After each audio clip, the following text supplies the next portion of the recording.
So go ahead, stand up, back it up if you have everything ready. We're gonna start with our warm-up. I'm in Sun Valley in my mom's garage. Everybody good? Thumbs up if you're good. Actually, when quarantine hit, that's when I moved back home, and the transition to virtual challenged me.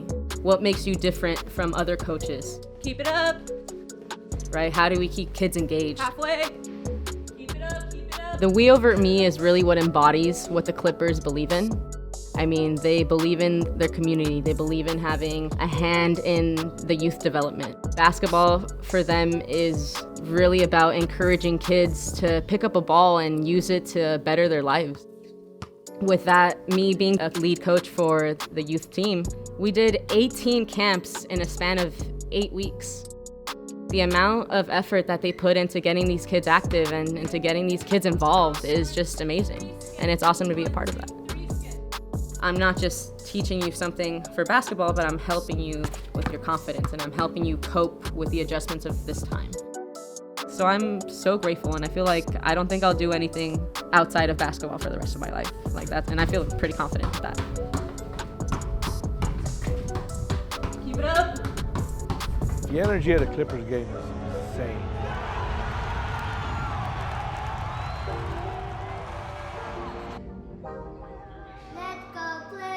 Let's go!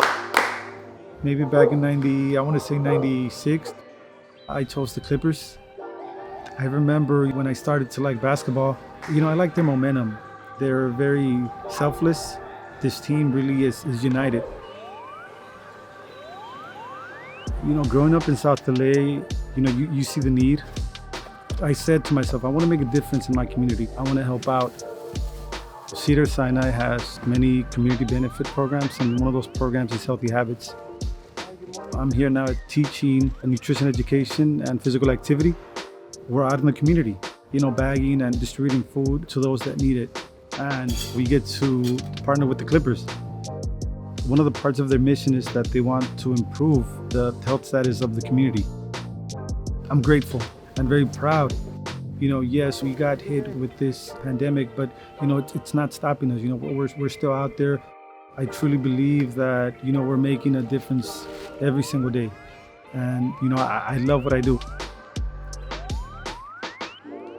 I think the world needs basketball right now. They need to see their superheroes. There's no one in the crowd, only 8 people in the crowd. We'll take it.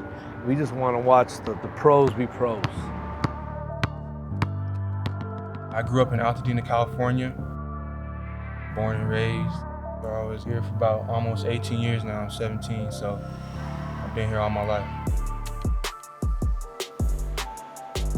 Tomorrow I'll be going to Gonzaga University and I'll be continuing basketball, so I'm excited. Man, I love Kawhi. First of all, I love his mentality. He does not talk because he lets his game do the talking, and it shows that you don't need to do anything else. He really is an all-around player. One of his specific moves, he does a 2 between the legs, and then he does a between the legs crossover, and then he usually drives to the rim on somebody and dunks with one hand. I feel like I resemble his game a lot, and I like that. I was around basketball when I was months old. My dad had me in the stroller, would take me to the gym when he would do pickup games, and I would be in the stroller, and his homies would care for me. And I'd just be hearing the basketballs in the background, and I was just always around it. So I got a love for the game,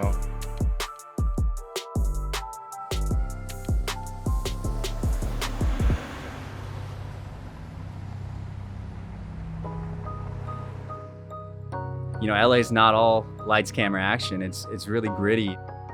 I think when you have players like Patrick Beverley and Lou Williams and Marcus Morris, you got scrappers, right? The change in uniform and the players that they got and the coach they got are very much representative of LA, A lot of times when I just drive around LA, if I see smoke rising from a parking lot, I roll down my windows. If it smells good, I'm checking it out. That's how I found some of my favorite food spots here in LA, and they're the hole in the walls. They're always the people that are closest to the street. Our approach to cooking was really to blend different flavors from different cultures, but we really wanted to keep the identities of both. You can't just throw anything in a tortilla and call it a taco. Hey, thanks for coming by again. I appreciate it, man. We try to really make it look like an LA street taco. Meanwhile, you'll get some flavors of my upbringing as well. In LA specifically, you know, being such a melting pot we are, we offer some of the most diverse and unique food experiences.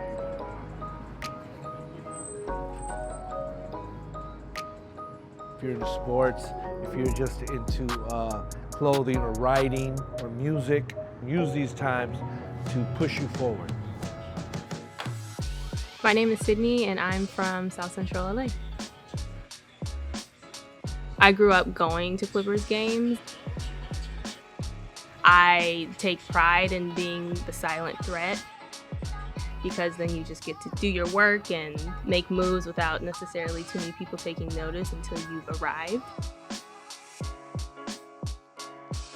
I am a producer at an advertising agency. It means a lot to me that the people that I'm working with are reflective of where I come from too. So Bid Black is a platform and a website that I built in 2018. It's essentially a database and a directory for Black talent. So we have directors on there and editors and cinematographers. I didn't have that community professionally, so I just kind of created a space not only for myself to know, but for other people to know as well. So I'm really into things that make our communities better.